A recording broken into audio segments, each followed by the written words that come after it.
வணக்கம் நிக்கிதா. அதாவது குடியாத்தம் புவனேஸ்வரிப்பேட்டை பாண்டியன் தெருவு பகுதியைச் சேர்ந்தவர் மனோகரன். இவர் கட்டிட மேஸ்திரியாக பணியாற்றி வருகிறார். இவருடன்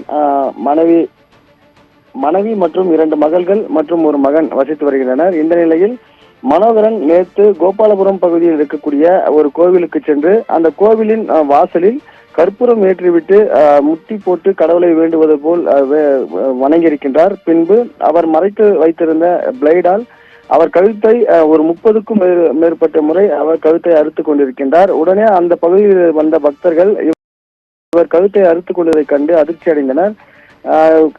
அதாவது மகேந்திரனுக்கு ரத்தம் அதிகமாக வெளியேறியதன் காரணமாக மகேந்திரன் அதே இடத்தில் சுருண்டு கீழே விழுந்திருக்கின்றார். உடனே அந்த பகுதியில் இருந்த பக்தர்கள் மற்றும் அக்கம் பக்கத்தினர் மகேந்திரனை மீட்டு குடியாத்தம் மருத்துவமனைக்கு அழைத்து சென்றிருக்கின்றனர். குடியாத்தம் மருத்துவமனையில் முதலுதவி சிகிச்சை அளிக்கப்பட்ட பிறகு மேல் சிகிச்சைக்காக தற்போது அவரை வேலூர் அடுக்கம்பாறை பகுதியில் இருக்கக்கூடிய மருத்துவமனைக்கு அரசு மருத்துவமனைக்கு கொண்டு வரப்பட்டிருக்கின்றன. மேலும் அவருக்கு தொடர்ந்து சிகிச்சையானது அளிக்கப்பட்டு வருகின்றது. இந்த சம்பவம் குறித்து குடியாத்தம் நகர்ப்புற காவல்துறையினர் வழக்கு பதிவு செய்து தொடர்ந்து விசாரணை மேற்கொண்டு வருகின்றனர். குறிப்பாக அந்த கோவிலில் இருக்கக்கூடிய சிசிடிவி காட்சிகளை கொண்டு முதல் கட்டமாக விசாரணையானது துவங்கப்பட்டிருக்கின்றன.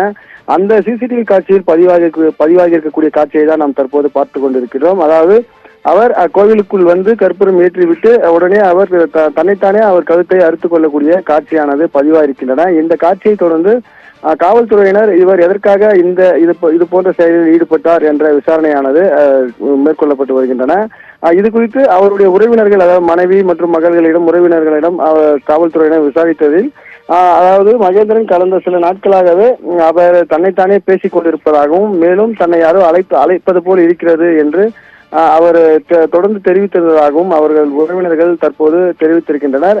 மேலும் கோவிலின் வாசலில் இது போன்ற சம்பவமானது அரங்கேறி இருக்கக்கூடிய நிலையில அந்த பகுதியில் இருக்கக்கூடிய பொதுமக்களும் தற்போது அதிர்ச்சி அடைந்திருக்கின்றனர். கோவில் வாசலில் இது போன்ற கழுத்தை அறுத்துக் கொள்ளக்கூடிய சம்பவமானது மிகவும் தங்களுக்கு அதிர்ச்சி ஏற்பட்டதாகவும் அந்த பகுதியில் இருந்தவர்கள் தெரிவித்திருக்கின்றனர். இந்த சம்பவம் குறித்து குடியாத்தம் நகர்ப்புற காவல்துறையினர் தொடர்ந்து விசாரணையும் மேற்கொண்டு வருகின்றனர். அதாவது மகேந்திரன் மனநிலை பாதிக்கப்பட்டிருக்கின்றாரா இல்ல வேறு ஏதேனும் காரணங்கள் ஏதாவது இருக்கிறதா என்ற கோணத்திலும் காவல்துறையினர் தொடர்ந்து விசாரணை மேற்கொண்டு வருகின்றனர்.